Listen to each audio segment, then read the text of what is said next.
Ma io dico che noi ci siamo schierati convintamente a favore del referendum sull'autonomia, noi intendo come Fratelli d'Italia. Ricordo a tutti che il mio comune è stato uno nei quali la percentuale di affluenza al voto è stata addirittura tra le più alte, e quindi non c'è motivo per cui la pregiudiziale dell'autonomia possa mettere in discussione quella che secondo me è un'alleanza naturale, cioè quella di un'alleanza di centrodestra che dal 2018 ad oggi ci ha consentito di vincere in tutte le regioni, eccezione fatta per l'Emilia Romagna, dove oggettivamente il contesto era un po' più difficile. Io credo che queste elezioni poi siano uno step importante anche per una visione nazionale, quindi per far riportare il centrodestra a vincere anche a Roma, perché ovviamente senza la capacità di incidere a Roma difficilmente si porta a casa l'autonomia anche da parte dei veneti. Capisco Zaia e la sua, diciamo così, forza in questo momento, che però è anche dettato da tanto lavoro di Fratelli d'Italia. Sono 5 i consiglieri regionali e un assessore che bene hanno lavorato,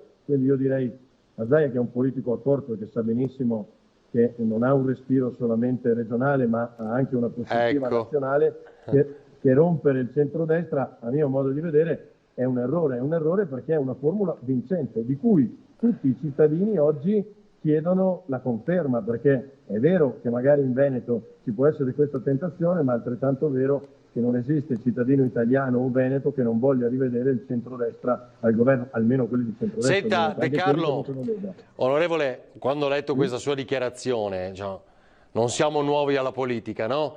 Quindi quando lei dice che Zaia ha un respiro anche nazionale, è chiaro che lo spillo lo mette là nella Lega, cioè come dire Zaia rispetto a Salvini, sbaglio? No, guardi, io se dovessi scegliere tra Zaia e Salvini sceglierei Zaia, ma probabilmente per un orientamento così di caratteriale. A me piace il governatore, non ne ho mai fatto un mistero, credo anche che abbia governato bene, credo che possa essere utile non solo al Veneto, ma possa essere anche utile in chiave nazionale per esportare quel modello veneto che ha funzionato, e che ha funzionato grazie a un'alleanza anche con Fratelli d'Italia che ha funzionato. Per cui perché dovremmo rompere una cosa che funziona quando sappiamo benissimo che Zaia potrebbe essere utilissimo anche in un futuro a Roma? Io credo che allenandoci bene, soprattutto continuando a governare assieme, che è lo stesso sistema. Guardi, il segnale è chiarissimo. Senta, onorevole, è chiarissimo. E se è la Lega a rompere, definiamola così, cioè va da sola?